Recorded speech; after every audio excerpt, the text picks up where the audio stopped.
एजी news पर एक अहम मौजू के साथ हाजिर हुआ हूँ।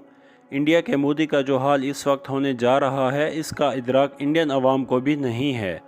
इंडियन मीडिया अपनी अवाम को बेवकूफ़ बना रहा है। सिर्फ इंडिया का एक हमसाया मुल्क बचा था, वो था श्रीलंका, जो कि अब इंडिया के हाथ से भी निकल गया है और अब चाइना के पास जा चुका है।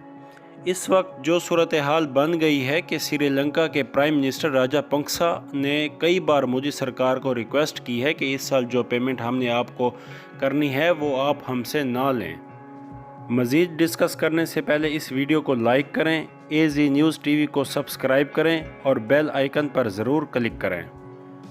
असल में ये ख्याल राजापक्सा को उस वक्त आया जब इमरान खान ने अपनी तकरीर में कहा कि जितने भी अंडर डेवलपमेंट कंट्रीज़ हैं, इन सब का लोन माफ़ किया जाए। IMF को भी कहा, चाइना को भी कहा और इसका हमें बहुत फ़ायदा भी हुआ। अब इस तकरीर के बाद दुनिया के जितने भी ममालिक थे जिन्होंने लोन देना था, इन सब ने यही बात की कि हाँ, कर्ज़ों की एक साथ माफ़ होनी चाहिए। इसके साथ श्रीलंका ने भी इंडिया को बार बार कहा कि देखें, हम कर्ज़ उतार नहीं सकते, कोरोना वायरस पूरी दुनिया में फैला हुआ है, जिसकी वजह से हमें भी काफ़ी नुकसान हुआ है। तो श्रीलंका की इस रिक्वेस्ट को मोदी सरकार ने मानने से साफ साफ इनकार कर दिया। तो इन हालात में चाइना ने श्रीलंका को अप्रोच किया और कहा कि देखें, हम आपको लोन देंगे और बिल्कुल आसान शराइत पर देंगे, आपको कोई मसला नहीं होगा अदायगी में। तो श्रीलंका को सिर्फ इस वक्त ये ज़रूरत थी कि उनसे इन हालात में कोई कर्ज़ ना ले और बस हमारी इकानमी चला दे। इसलिए श्रीलंका के लिए ये कर्ज़ नहीं बल्कि एक इन्वेस्टमेंट थी। अब हुआ यूँ कि इस डील के सिलसिले में श्रीलंका चाइना की तरफ चला गया, क्योंकि चाइना श्रीलंका की हर तरह से मदद कर रहा था।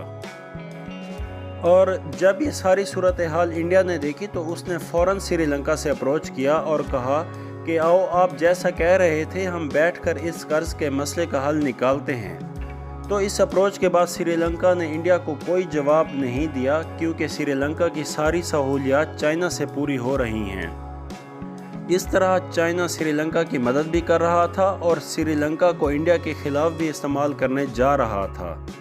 इंडिया को नुकसान देने के लिए ज़रूरी है कि पाकिस्तान, श्रीलंका और बांग्लादेश एक हों, और इनके एक होने के बाद जो क्रिकेट मैच होंगे, इनमें चाइना भी इन ममालिक के साथ मिलकर ICC पर प्रेशर डालेंगे कि इंडिया को पनिश करो, हम भी इंडिया जाकर नहीं खेलेंगे। इस प्रेशर की वजह से इंडिया की साख को बहुत नुकसान होगा। अब आप ये देखें कि नेपाल अपनी फ़ौजें लेकर आ रहा है, भूटान इसका पानी रोकता है, चाइना इसके ख़िलाफ़ है, पाकिस्तान भी इसके ख़िलाफ़ है। अब रह गया था सिर्फ श्रीलंका, और वो भी अब इंडिया के ख़िलाफ़ होने जा रहा है। ये सारी कार्रवाई चाइना की तरफ से सिर्फ़ और सिर्फ इंडिया को दबोचने की प्लानिंग है। अब इन मुश्किल हालात में जब श्रीलंका इंडिया को पेमेंट नहीं देगा, तो चाइना श्रीलंका का साथ देकर इंटरनेशनल लेवल पर आवाज़ उठाएगा कि देखें, हमने पाकिस्तान को भी रिलीफ़ दिया है, तो इंडिया को भी चाहिए श्रीलंका को रिलीफ़ दे।